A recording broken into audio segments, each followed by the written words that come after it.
Boa noite a todos, sejam bem-vindos ao Parque Espiritual Monte Alverne, nesta noite de sábado.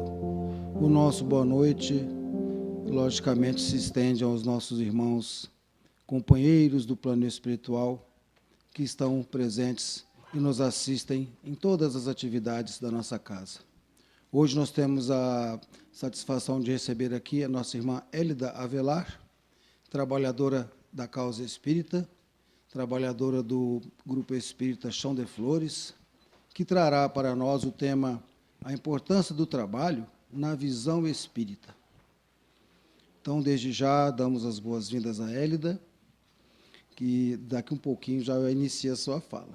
Nós estamos divulgando as atividades do Monte Alverne durante a semana nas redes sociais, tanto no Instagram como no Facebook, e também as palestras que são proferidas aqui ficam arquivadas no canal do YouTube, Palestra MA, o MA maiúsculo, para facilitar aqueles que gostam de rever e também aqueles que não, por algum motivo, não podem estar conosco aqui na noite, fica lá arquivada.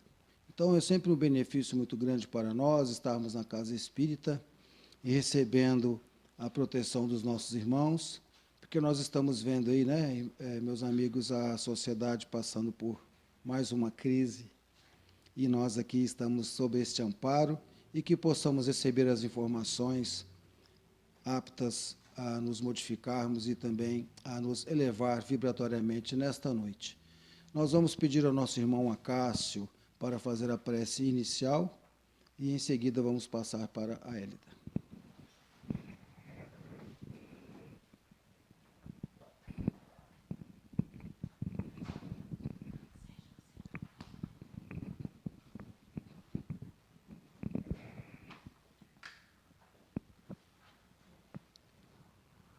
Senhor Jesus, nosso Mestre querido, Senhor de nossas vidas, o Senhor de nossas almas.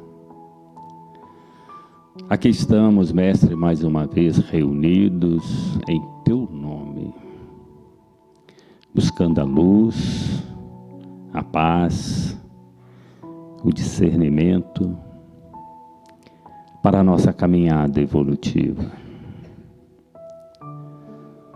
Que possamos aproveitar o estudo desta noite de hoje, que ele possa nos trazer reflexão sobre os rumos que estamos empreendendo à nossa existência. Que tenhamos os nossos pensamentos harmonizados, os nossos corações acalentados, que possamos nos olvidar das atribulações do dia a dia, aquelas provas necessárias para o nosso burilamento, que possamos dedicar estes minutos ao contato com a espiritualidade de luz, aurindo forças para a nossa caminhada, discernimento, ânimo para nos apresentar para o trabalho com Jesus, paz para nossos corações, harmonia para os nossos pensamentos nesta noite, e muita luz, paz, intuição, para a nossa irmã encarregada dos estudos desta noite. Que assim seja.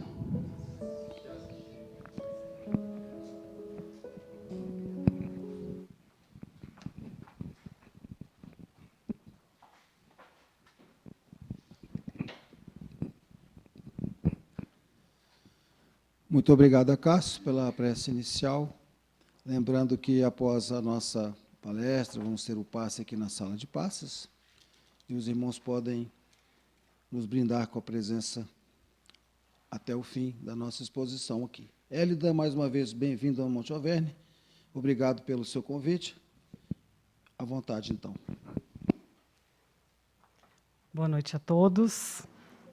Eu que agradeço a oportunidade de estar aqui nessa casa, que tão bem me acolhe todas as vezes que aqui venho. E é uma grata oportunidade. Eu sempre sou muito agradecida quando recebo o convite para falar, né, da doutrina, porque é uma forma de eu pôr em prática o ide e pregai, que o mestre nos recomendou, né? Então, a oportunidade é minha, acima de tudo. Hoje eu trouxe um tema aqui, até a Isa, o Renato me perguntaram, né? Eu coloquei a importância do trabalho na visão espírita. Aí eles perguntaram, trabalho em que sentido? Em todos, é amplo, né? E nós vamos ver que realmente é bem amplo o nosso tema aqui. E esse tema de hoje ele está no livro Pensamento e Vida, que é um livro assim que eu super recomendo. São pequenas mensagens com temas do nosso cotidiano, onde o grande Emmanuel nos traz reflexões assim que a gente muitas vezes não para analisar aquilo que a gente vivencia sobre esse prisma que ele traz, né? Então, Emmanuel, eu costumo dizer assim, André Luiz é aquele que coloca a espiritualidade aqui para a gente, né? Ele traz as nossas ações, as nossas reações, o que vai acontecer com o que a gente faz, da maneira que a gente faz, aqui no plano espiritual. Emmanuel já é aquela parte filosófica, né? Aquela parte que traz a razão e junta com o sentimento, né? Então, são os grandes que se complementam aí, né? Para que nos auxiliem na nossa jornada, que às vezes é bem difícil, né? Mas eles vão nos dando umas dicas bem interessantes. Então, corri ali para buscar o óculos que eu tinha esquecido. Me permita, me parece que esse livro aí é um curso que eles têm no plano espiritual, é verdade? Exatamente. É um curso. Eu costumo dizer que esse livro aqui é o que a física quântica está nos trazendo hoje. Né? A física quântica vem provar cientificamente o que a doutrina já nos trouxe, né? E esse livro Pensamento e Vida, quem já não ouviu aí nessas páginas aí, né, falando, né, que o que a gente pensa, a gente materializa, né? Que a física quântica nos mostra isso hoje. E esse livro nada mais é do que exatamente isso, né? Emmanuel já nos trazia isso aqui há uns bons anos, muito antes de se falar em física quântica. Já existia, mas não na proporção que a gente sabe hoje, né? Então, o nosso tema é o trabalho, que é o capítulo 7 desse livro, Pensamento e Vida. E aí eu quero começar dizendo o seguinte, algumas coisas que Deus nos oferta, Ele nos oferta gratuitamente. O amor, o perdão, a misericórdia divina são gratuitas. A gente não precisa de nada para recebê-las. Mas o que a gente chama aí muitas vezes de salvação, que aqui a gente gosta mais da palavra evolução, né? A nossa salvação vem através da evolução. Não é essa salvação que cai do céu como muitos irmãos nossos pensam, né? A nossa salvação demanda trabalho. E isso está na carta de Paulo aos Filipenses, que ele fala, operai a vossa salvação. Ou seja, quem está esperando só em oração, oração, oração, oração, oração, oração, a sua salvação, não está operando nada. Está esperando que essa salvação caia do céu como um milagre. E quando ele fala, operai a vossa salvação, significa o quê? Arregaça as mangas e corre atrás do que você precisa. Né? Então, a gente vai entender essa fala de Paulo aqui também na fala de Emmanuel. E ele começa da seguinte maneira, se nos propomos a retratar mentalmente a luz dos planos superiores, olha só isso, é indispensável que a nossa vontade abrace espontaneamente o trabalho por alimento de cada dia. Não vamos nos esquecer dessa palavra espontaneamente, tá? Gravem aí essa palavrinha espontaneamente. Então, o que ele está dizendo aqui? Nós usamos os grandes espíritos, os espíritos superiores, como nossos modelos, porque Jesus, como diz a questão 625 do Livro dos Espíritos, é o nosso maior guia e modelo. A pergunta é exatamente, quem é o maior guia e modelo da humanidade? E a resposta é Jesus. Mas eles não falam que Jesus é o único guia e modelo, eles falam que é o maior. Mas existem muitos outros guias e modelos a serem seguidos. A misericórdia de Deus, ela é abundante. Ela não nos daria apenas um modelo a ser seguido, ela nos dá inúmeros.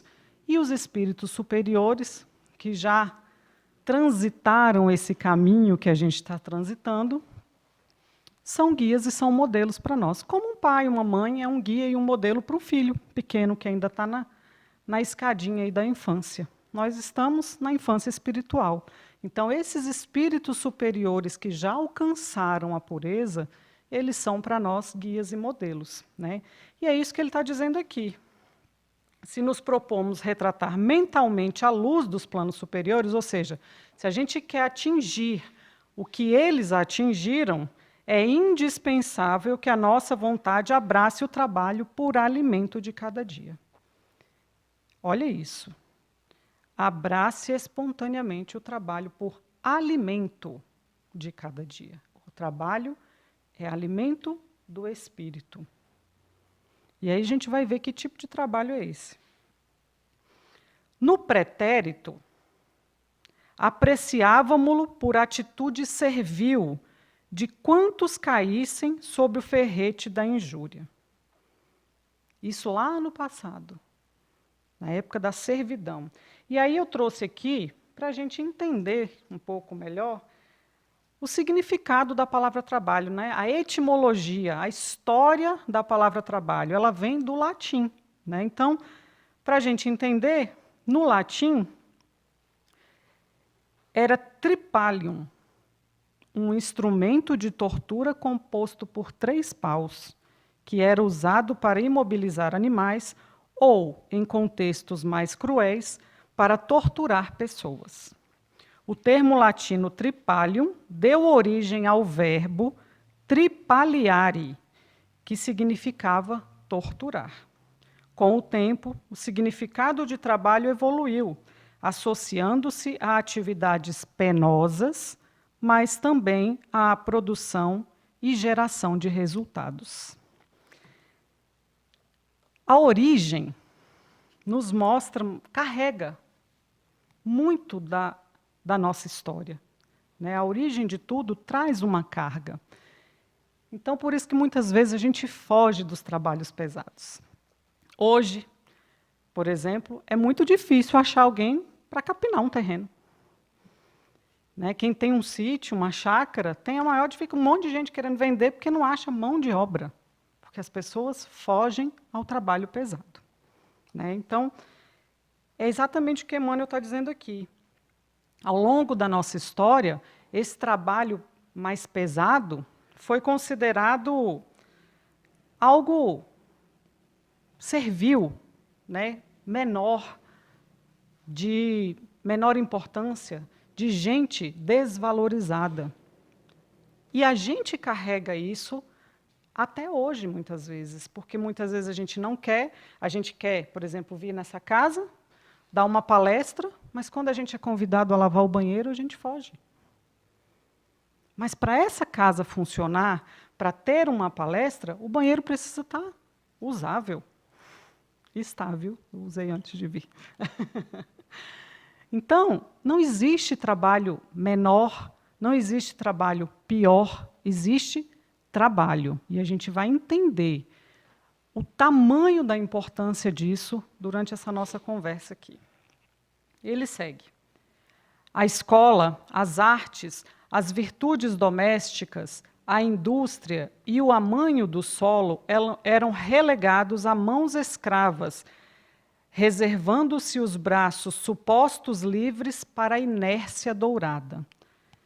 Vamos pegar lá, na época do livro Paulo Estevão, onde Roma era dona do mundo, né? E os romanos se entregavam a essa inércia dourada que Emmanuel nos traz aqui. Inclusive, Emmanuel estava encarnado nessa época, né? Públio Lentulus, como está retratado no livro 2000 anos, ele era um senador romano que também se entregava à inércia dourada. O que é essa inércia dourada? É aquela questão daquelas pessoas que acham que só os trabalhos intelectuais valem. O resto é pequeno, é desmerecedor, é humilhante. Essa era a ideia deles. Então, querendo ou não, a gente ainda carrega essa carga até hoje. Infelizmente, a gente ainda carrega essa carga até hoje, de achar que esses trabalhos ditos menores são humilhantes, são desnecessários para pessoas menores, né? Essa carga de preconceito a gente ainda traz. Isso é fácil de enxergar no nosso dia a dia, né? E Emmanuel prossegue. Hoje, porém, sabemos que a lei do trabalho é roteiro de justa emancipação. Essa lei não é a lei dos homens que ele está falando, tá? Nós vamos falar já do Evangelho segundo o Espiritismo. Sem ela, o mundo mental dorme estanque. Olha que grave que ele está dizendo aqui. Alguém conhece alguém com problemas, qualquer problema de ordem mental? Todo mundo, né? Todo mundo. Às vezes a gente mesmo, às vezes alguém muito próximo de nós. Será que não estamos vivendo a inércia dourada? Cada um precisa refletir sobre si mesmo, né? E aí eu quero trazer aqui no Evangelho segundo o Espiritismo, para complementar aqui, no capítulo 25, Buscai e achareis. Olha o que temos aqui. Do ponto de vista terreno, a máxima buscai e achareis é análoga a esta outra. Ajuda-te a ti mesmo, que o céu te ajudará. É o princípio da lei do trabalho e, por conseguinte, da lei do progresso, porquanto o progresso é filho do trabalho, visto que este põe em ação as forças da inteligência. Aí a gente quer que a nossa sociedade progrida, mas trabalhar de verdade um monte de gente não quer. A conta não fecha. E ele segue. Pelas suas pesquisas, a inteligência se lhe engrandece, o moral se lhe depura. As necessidades do corpo sucedem às do espírito. A gente faz o contrário, né? Não, eu vou comer primeiro para depois estudar a doutrina. Não, porque eu estou com fome, não vou parar. Estou com fome. Ele está falando aqui que é o contrário. As necessidades do espírito são mais importantes do que a do corpo. Afinal de contas, o corpo é transitório, o espírito é o definitivo, né? Depois do alimento material, precisa ele do alimento espiritual. É assim que o homem passa da selvageria à civilização. É através do trabalho para a própria conservação, do trabalho para trazer o pão físico, material, do trabalho para melhoria moral, para melhoria espiritual. É através desse trabalho, de todos esses trabalhos em conjunto, que a gente sai da selvageria à civilização. Não é estranho a gente imaginar por que tem tanta violência no mundo ainda, né? Nós ainda somos extremamente selvagens uns com os outros, né? E aí, prosseguindo aqui,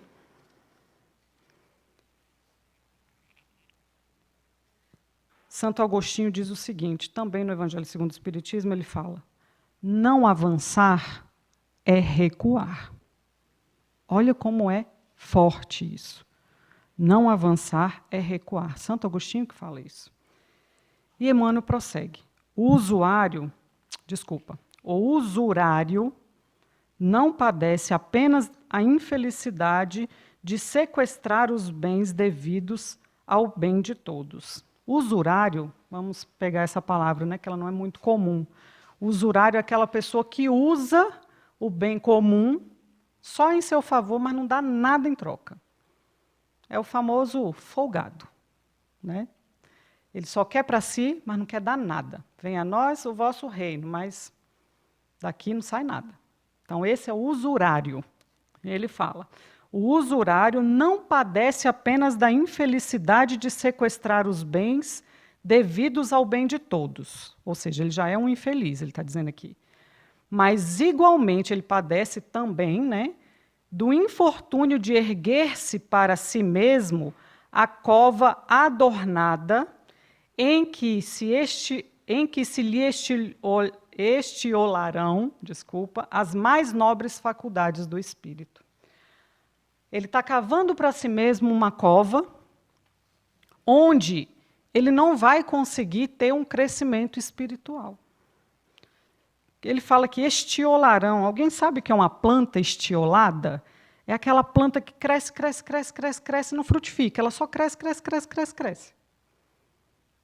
Então, essa pessoa que é o usurário, como ele falou aqui, é uma pessoa que tem muita aparência, que é tudo uma máscara, mas por dentro está vazio. É exatamente o que ele falou aqui. Então, a gente precisa compreender a importância do que a gente verdadeiramente é. Porque muitas vezes eu posso chegar e colocar máscaras. O outro não vai saber. O outro muitas vezes fala: nossa, fulano é tão maravilhoso. Aí vai conviver 2 dias com fulano na casa dele para ver quão maravilhoso ele é. Né? Então, as máscaras caem diante da espiritualidade, diante de Deus. Não é possível manter essas máscaras diante da espiritualidade. Tanto que é interessante quando a gente pega os livros da doutrina que falam, né, como que é no plano espiritual. Que lá a gente não tem... A nossa visão, para nós aqui encarnados, é a visão dos olhos. O máximo que a gente consegue aqui, 180 graus, para quem tem uma boa visão lateral, né? Nem todo mundo tem. Mas para quem tem, no máximo, isso aqui, nossa visão. Vários livros da doutrina falam que a visão espiritual ela é por todos os lados. Então, eu não tenho como me esconder de ninguém. Eu não tenho como colocar máscaras. Porque a máscara seria eu me sintonizar com a mentira. E quando eu me sintonizo com a mentira, imediatamente eu vou para um local só de mentira. Não é igual aqui, que eu posso estar mentindo para todo mundo e ninguém saber. Encarnado, né? Ninguém encarnado aqui perceber. Me passar de boa moça e ninguém perceber. Lá não existe essa possibilidade. Fica claro isso no filme Nosso Lar, quando André Luiz vai visitar a família e, tomado do ciúme, imediatamente retorna para o umbral denso. É imediato, é sintonia. Ele reagiu com um sentimento e, de imediato, ele foi levado ao local onde é sintonizado o sentimento de ciúme, de posse, de raiva. Imediatamente ele voltou para lá, até que ele recobrou de novo e conseguiu se equilibrar. Isso é o plano espiritual, diferente da gente aqui.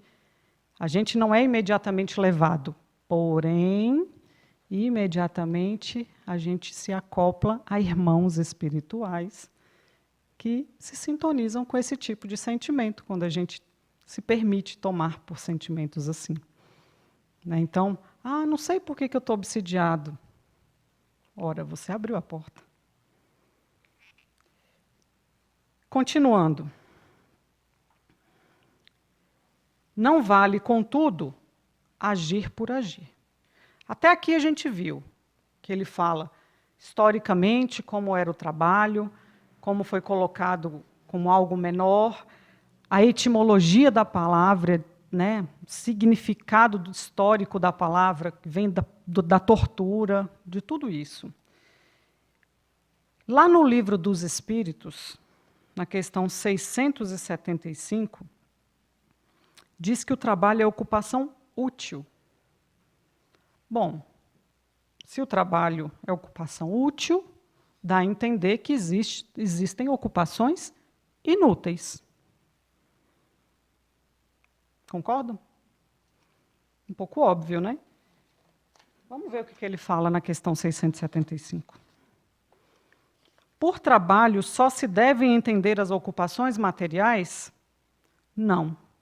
O espírito trabalha assim como o corpo. Toda ocupação útil é trabalho. 676. Por que o trabalho se impõe ao homem? Olha isso, se impõe ao homem. Por ser uma consequência da sua natureza corpórea. É expiação. Opa! É expiação e, ao mesmo tempo, meio de aperfeiçoamento da sua inteligência. Sem o trabalho, o homem permaneceria sempre na infância quanto à inteligência. Por isso é que seu alimento, sua segurança e seu bem-estar dependem do seu trabalho e da sua atividade.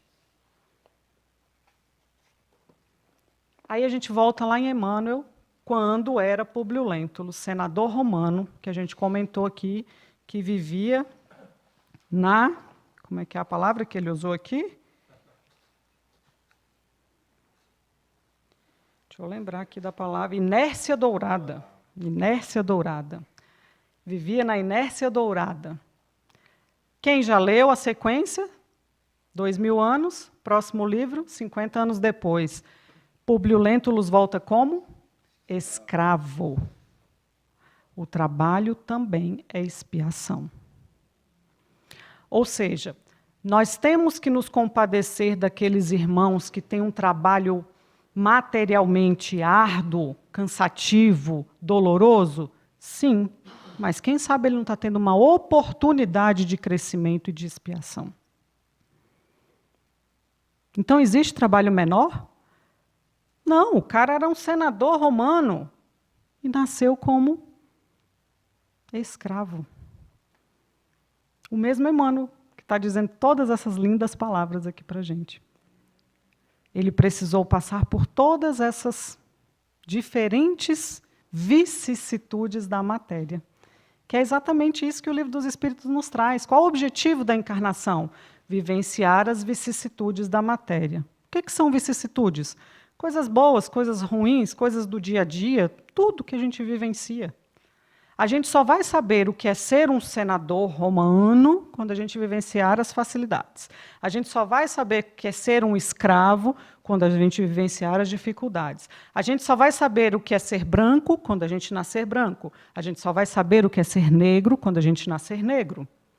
A gente só vai saber o que é ser rico ou pobre quando a gente nascer rico ou pobre, homem ou mulher, corpo intacto ou com alguma deficiência. Todos vamos passar pelas vicissitudes da matéria. A diferença é como reagimos a cada uma dessas vicissitudes. Nasço rico, tenho muitas dificuldades, porque as tentações são gigantescas. O dinheiro compra tudo. Tudo. Inclusive o nosso abismo espiritual, moral. Por isso está lá, mais fácil o camelo passar no buraco de uma agulha do que um rico entrar no reino dos céus. Né? E muitas vezes a gente acha que não, eu queria ser rico, porque uma dificuldade dessa. Cuidado com o que você pede. Cuidado com o que você pede nas suas orações. Vamos seguir. Voltando lá no que o Livro dos Espíritos fala. Se tem trabalho útil, se tem ocupação útil, que ele chama de trabalho, existem ocupações inúteis. E olha o que Emmanuel traz. As regiões infernais vibram repletas de movimento. Além do trabalho obrigação que nos remunera de pronto, é necessário que nos atenhamos ao prazer de servir. Vamos voltar aqui nessa parte das regiões infernais repletas de movimentos. No livro Ação e Reação, André Luiz deixa claro o quanto essas regiões infernais ditas aqui por Emmanuel são organizadas. Eles têm curso de obsessão. Eles estão agindo, mas não estão trabalhando. Olha a diferença. A gente muitas vezes fala, os obsessores também trabalham. Não. O trabalho, como o Livro dos Espíritos nos trouxe, é uma ocupação útil. O que é útil? É algo que traz crescimento positivo. Então, eles não trabalham. Eles estão ocupados, mas não é trabalho. Pensemos nisso. Às vezes a gente se entrega à preguiça e os inimigos estão ali, arduamente ocupados, treinando para nos pegar. Além do trabalho-obrigação, que nos remunera, de pronto, é necessário que nos atenhamos ao prazer de servir. Lembrem lá da palavra espontaneamente, lá do começo. Agora, prazer de servir. Nas contingências naturais do desenvolvimento terrestre, o espírito encarnado é compelido a esforço incessante para o sustento do corpo físico. Se a gente não trabalha, a gente não come, resumindo. Hoje, às vezes, até come, mas alguém trabalhou para o outro comer. A criança, por exemplo, não trabalha, mas come porque o pai e a mãe trabalham para dar o sustento. Então, se você está comendo, ou você ou alguém está trabalhando por você.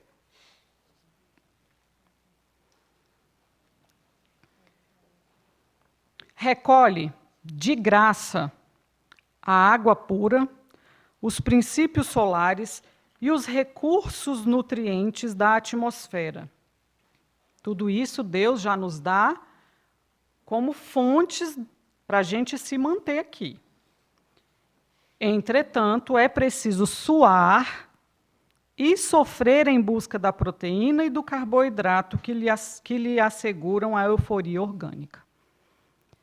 Deus nos dá o ar, a atmosfera, a chuva, o sol, todos os recursos necessários para que, suando e se esforçando, a gente consiga o que é necessário para a nossa sobrevivência.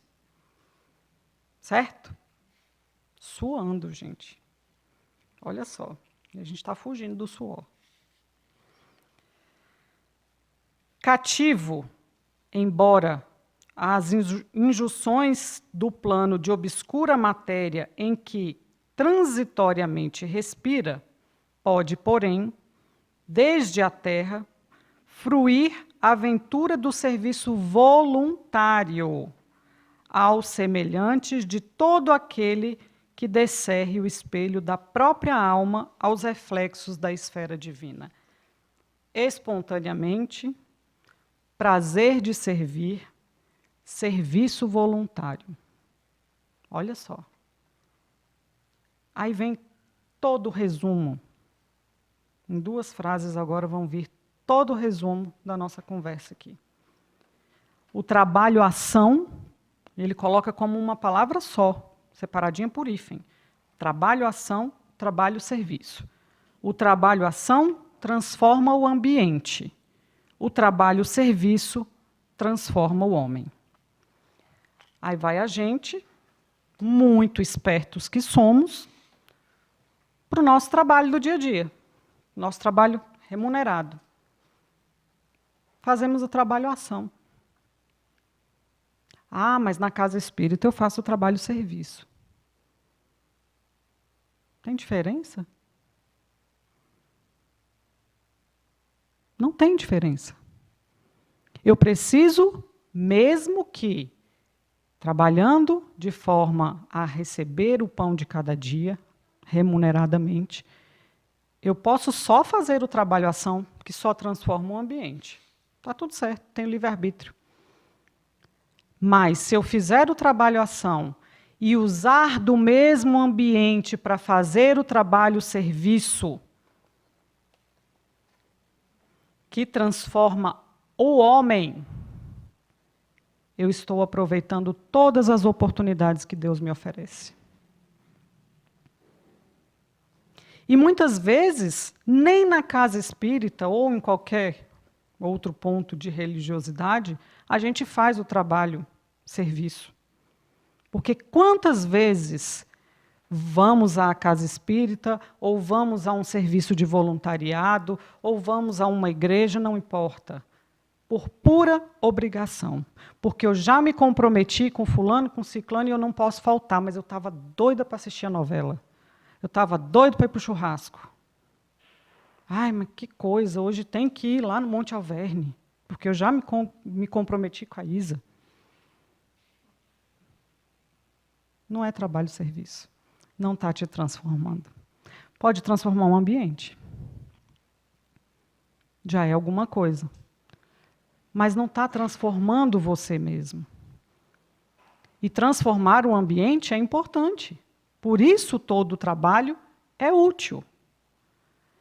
Mas ele vai ser útil para os outros, para você não está acrescentando em nada. Então a gente precisa, o máximo possível de tempo na nossa vida, fazer o trabalho-ação coladinho com o trabalho-serviço. Fazer o trabalho que muda o ambiente externo e o ambiente interno. Aproveitar as oportunidades de servir. Mas servir com espontaneidade, como ele falou no início, com prazer, voluntariamente, de coração. Aí é outro nível de trabalho. Aí nós estamos aproveitando verdadeiramente a palavra trabalho. Emmanuel fala o seguinte: o mal extenua o espírito, o bem revigora sempre. Quantas vezes a gente precisa vir fazer um trabalho na casa espírita?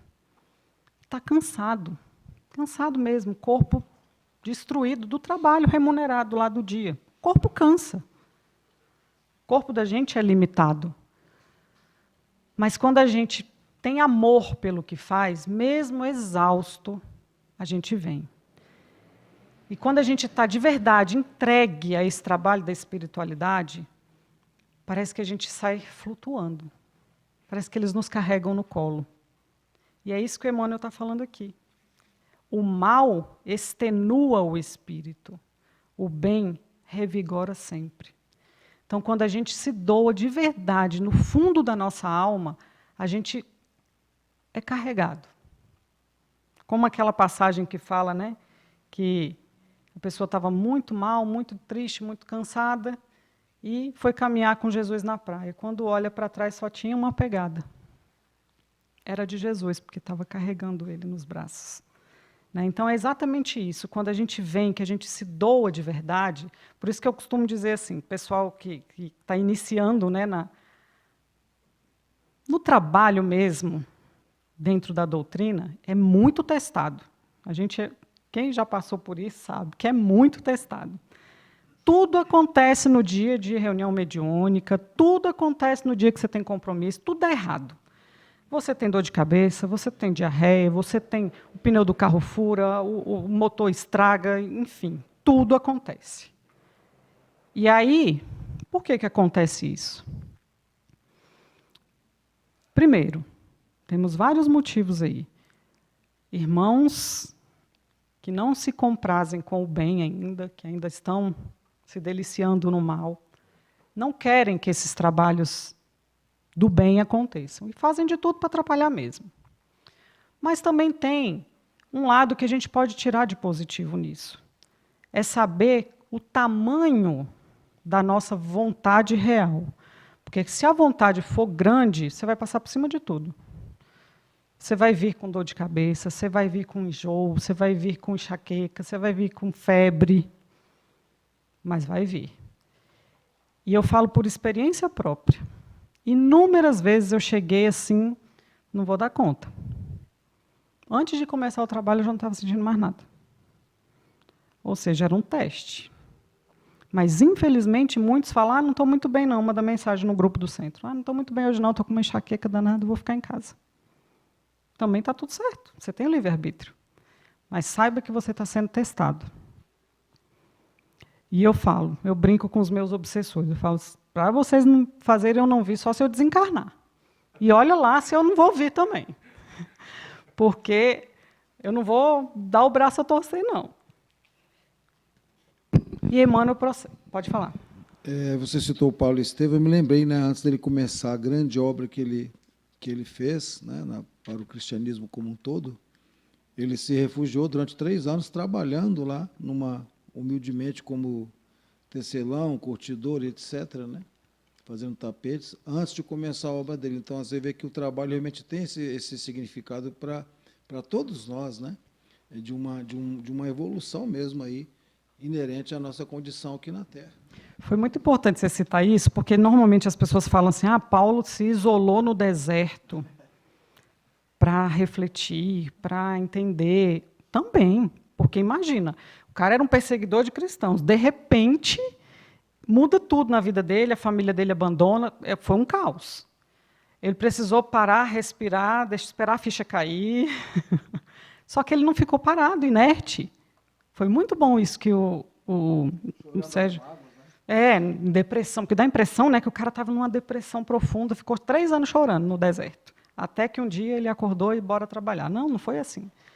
Ele trabalhou os 3 anos, até para o próprio sustento. Porque a inércia leva a gente... Aquela famosa frasezinha popular que todo mundo conhece, cabeça vazia, oficina do diabo. Então, se você está na inércia, só pensa bobagem, só pensa besteira e só atrai companhias que te estimulam a pensar bobagens e fazer besteiras. Então, a gente não pode se deixar levar pela inércia dourada, né? A inércia dourada lá dos romanos trouxe muito sofrimento, trouxe muito assassinato, muita tortura. É exatamente isso. Cabeça vazia, oficina do diabo. A gente sabe, não existe o diabo, mas a oficina dos espíritos demoníacos, os espíritos que se comprazem no mal. Estão ali estimulando o tempo todo. Como está lá no livro Ação e Reação, tem oficina para ensinar esses espíritos a agir contra nós ali, né? A favor do plano deles. Então, a gente tem que estar... Por isso, se fala tanto, se repete tanto, orar e vigiar, orar e vigiar, orar e vigiar, e a gente só ora e vigia a vida do vizinho, não vigia a nossa. A gente tem que vigiar a gente, orar e vigiar com a gente mesmo, o vizinho cuida dele. Né? Então, assim, são coisas que a gente precisa refletir. Porque eu gosto muito das frases, mas elas, quando começam a ser muito repetidas, elas vão perdendo o verdadeiro sentido. E a gente precisa refletir no verdadeiro sentido. Até o Pai Nosso, quando a gente começa a falar ele de forma mecânica, a gente deixa de analisar a profundidade de cada uma daquelas palavras. Então, vamos seguir aqui, senão eu vou até amanhã, né? A prestação do concurso espontâneo, sem qualquer base de recompensa, desdobra a influência da bondade celestial que a todos nos ampara sem pagamento. Hoje, tudo que a gente faz, a gente quer ser recompensado. E ele está falando aqui o contrário. A prestação do concurso espontâneo, sem qualquer recompensa, sem qualquer base de recompensa. É exatamente o que Deus faz para a gente. Ele nos dá tudo, sem pedir nada em troca. Por que a gente dá qualquer migalha e fica pedindo em troca? À maneira que se nos alonga a ascensão, entendemos com mais clareza a necessidade de trabalhar por amor de servir. Olha que Emmanuel é muito doce, né? À maneira que se nos alonga a ascensão. Quanto mais você sofre aqui batendo de testa, vamos traduzir, né, no nosso português popular. O que ele está falando aqui? Olha, fala tão bonito, a maneira que se alonga a sua ascensão. Quanto mais você fica reencarnando, cometendo o mesmo erro, você começa a perceber a importância do trabalho. Essa é a tradução. Então, quanto mais sofrimento a gente tem, mais a gente vai percebendo que está na simplicidade das coisas a solução dos problemas. A gente busca coisas rebuscadas, mas está na simplicidade. A gente estava até conversando um pouquinho antes aqui, né? As pessoas, não consigo dormir e tal, e vai atrás de um remédio, mas a gente não percebe que a luz azul do celular, das telas, esse LED claro, atrapalha o nosso cérebro a produzir melatonina. A respiração calma e pausada, lenta, só pelas narinas, ativa o nosso sistema parasimpático, que nos faz relaxar e dormir. Mas não, eu não posso mudar a luz, eu não posso respirar, vou tomar um remédio. A gente complica tudo que está simples. A gente busca complicadores no que não tem complicação. Quando começamos a ajudar o próximo sem aguilhões, o que são aguilhões? É uma ponta perfurante para tocar boiada. Ou seja, quando a gente começa a ajudar o próximo sem estar empurrado, vai ajudar, vai, por vontade própria. Matriculamo-nos no acrisolamento, ou seja, na purificação, na depuração da nossa própria alma, entrando em sintonia com a vida abundante. A vida é abundante porque ela é dada por Deus. Não existe nada na criação divina que seja escasso. Tudo da criação divina é abundante. Você planta uma semente de laranja, você colhe sei quantas laranjas ao longo da vida daquela árvore. Você tem uma árvore gigante que vai produzir inúmeros frutos. Tudo de Deus é abundante. Tudo. E a gente, quando trabalha espontaneamente, sem ninguém estar empurrando, com vontade, com desejo, com amor, se matricula, é o início, na purificação e na depuração da nossa própria alma. E aí a gente entra em sintonia com essa abundância que Deus tem a nos oferecer. Nos círculos mais elevados do espírito, o trabalho não é imposto. A gente pensa assim, né? Muitas religiosidades pensam que os espíritos evoluídos vão ficar... Tem até aquelas imagens, né? Os anjinhos só tocando harpa, não faz mais nada, fica só ali naquela vida, né? Não é isso que ele está falando aqui, não. Nos círculos mais elevados do espírito, o trabalho não é imposto. Ele existe, mas não é imposto. A criatura consciente da verdade compreende que a ação no bem é ajustamento às leis de Deus e a ela se rende por livre vontade. Por isso, nos domínios superiores, quem serve avança para os cimos da imortalidade radiosa, reproduzindo dentro de si as maravilhas do céu que nos rodeia, a espelhar-se por toda parte. Então, a gente não fique pensando que existe esse céu cheio de anjinhos, só tocando harpas e a gente fica lá sem fazer nada, porque o ócio só nos leva a pensamentos ruins, como a gente viu aqui. A diferença é que hoje a gente tem o trabalho como um peso. Quando o nosso espírito se purificar, a gente vai ter o trabalho como uma oportunidade. E aí tudo muda. Porque enquanto ele for um peso, muitas vezes eu vou fugir dele. Só não vou fugir quando não tiver jeito, porque eu estiver morrendo de fome, então tem que ir lá e fazer. Mas quando eu vir esse trabalho como uma oportunidade, eu vou agarrar. Eu vou agarrar com unhas e dentes, como se fala, porque é uma oportunidade de estar lado a lado com as leis divinas, com o Pai Celestial. O próprio Cristo falou, o meu Pai trabalha e eu também. E por que a gente foge? Se o Cristo é o nosso maior guia e modelo, não faz sentido. E não temos que escolher trabalho. É o que aparecer, a gente agarra com oportunidade e transforma o trabalho ação em trabalho-serviço. Transforma aquele trabalho que só transformaria o ambiente, embutindo amor, embutindo gratidão, embutindo tudo de bom que possa vir a mudar o ambiente e a mim mesmo. Aí sim, o trabalho vai ser um degrau para que nós alcancemos essa purificação, como ele disse aqui. Então, esse foi o sentido do trabalho que a gente quis trazer hoje, o sentido amplo, não apenas o trabalho na Casa Espírita, o trabalho remunerado, o trabalho como um todo. Não há diferença de trabalho para o espírito superior. Há para nós que ainda estamos batendo de testa aqui nessa terra, nessa infância espiritual, que possamos todos refletir acerca dessa visão amplificada e que possamos ver o trabalho com esse amor que os espíritos superiores nos ensinam. Muito obrigado pela oportunidade de trabalho.